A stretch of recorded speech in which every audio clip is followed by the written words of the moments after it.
День Победы, потому что День Победы, когда люди расстаются с нацизмом и авторитаризмом. Broadcasting from the United States of America, this is WRMI, Okeechobee, Florida, Radio Miami International.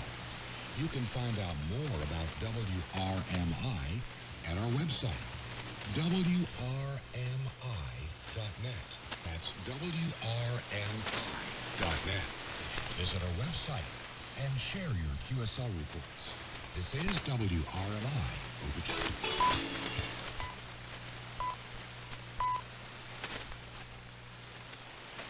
Третя година. Українське радіо. Триває війна з Росією. Кожен з нас на своєму місці може зробити свій внесок у перемогу. Приєднуйся до громадянського спротиву. Заходь на сайт Центру національного спротиву спротив.mos.gov.ua. Ми перетворимо життя окупантів на пекло. Спротив.mos.gov.ua. Ефір Українського радіо продовжить програма англійською мовою.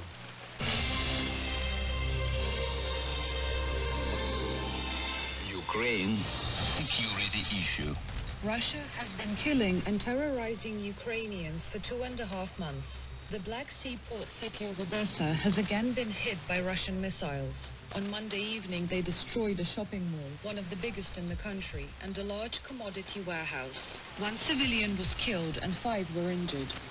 As of Tuesday, the number of apartment buildings, private houses, bridges, and other civilian infrastructure facilities destroyed or damaged in the region had exceeded 3,000, and 92 towns and villages remained without water and electric power. 44 bodies have been recovered from under the rubble of a destroyed apartment building in the town of Izum, Kharkiv region.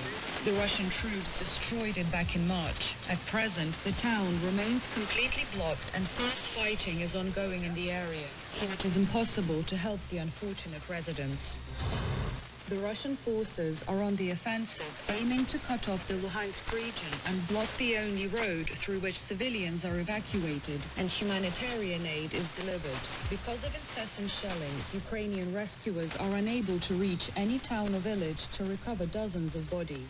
At the same time, the Ukrainian defenders are bravely holding the line, beating off all enemy attacks. Serhiy Haidai, head of the Luhansk region military administration, said on Tuesday that they had destroyed a pontoon bridge near one of the villages, thus halting supplies of ammunition, fuel and equipment, as well as personnel reinforcements to the Russian troops fighting in the area. At present, all pontoon bridges are destroyed.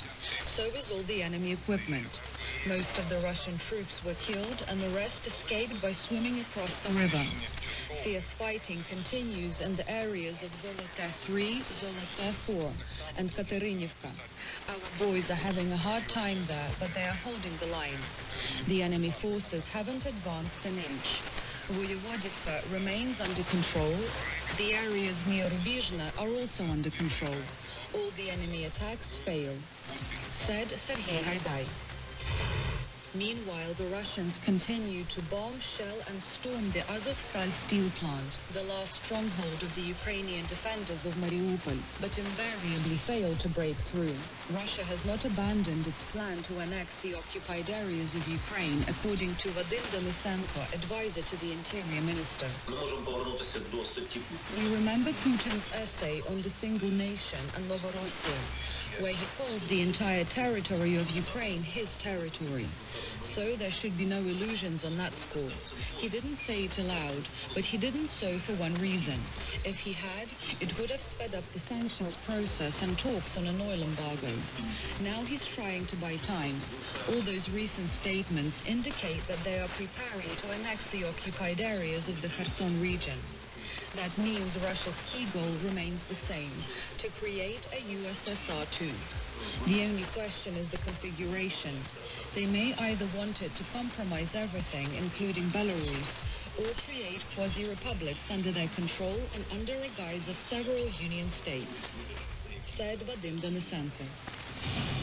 If the Western allies and partners quickly deliver the heavy weapons they promise, the Ukrainian armed forces will be able to drive the whole Russian army out, Foreign Minister Dmytro Kuleba said in an interview. According to him, tougher sanctions would make it impossible for Russia to produce high-precision weapons and would disable other reinforcements. But so far, by fanning the sentiments of the Russian people's exceptional power and mission, the Kremlin only strengthens their sense of impunity. That is evident from the atrocities committed by the Russian soldiers in Ukraine. Thousands of killed civilians, including hundreds of children, millions of ruined lives, totally destroyed cities and villages. That's what the Russian army brings to Ukraine, said Foreign Minister Dmytro Kuleba. Abductions of civilians in the occupied towns and villages of the Zaporizhia region have become more frequent, and locals are afraid to stay outdoors. According to Alexander Starukh, head of the Zaporizhia Region Military Administration. There are areas in the so-called gray zone where military action is ongoing. The situation is the most complicated there. The gray zone stretches across the entire region. Every day, a gas pipeline or a power transmission line is broken, and the people's lives are in constant danger. The biggest problem for those who live in the occupied areas is the provision of medical aid, and they are under constant pressure from the terrorists who resort to everything they can to break the people's will. Abductions have become more frequent. We know about nearly 270 cases, said Alexander Starukh. According to Ukrainian intelligence, Russia's failures on the front lines in Ukraine have made the Kremlin-controlled mass media change the rhetoric of their propaganda. Now they're covering the war against Ukraine as an armed conflict between Russia and all EU and NATO countries. Kremlin political engineers believe that the defeat by a more powerful enemy would look less shameful. The managers of Kremlin TV channels, online media and bot farms have already received the orders to change the information policy.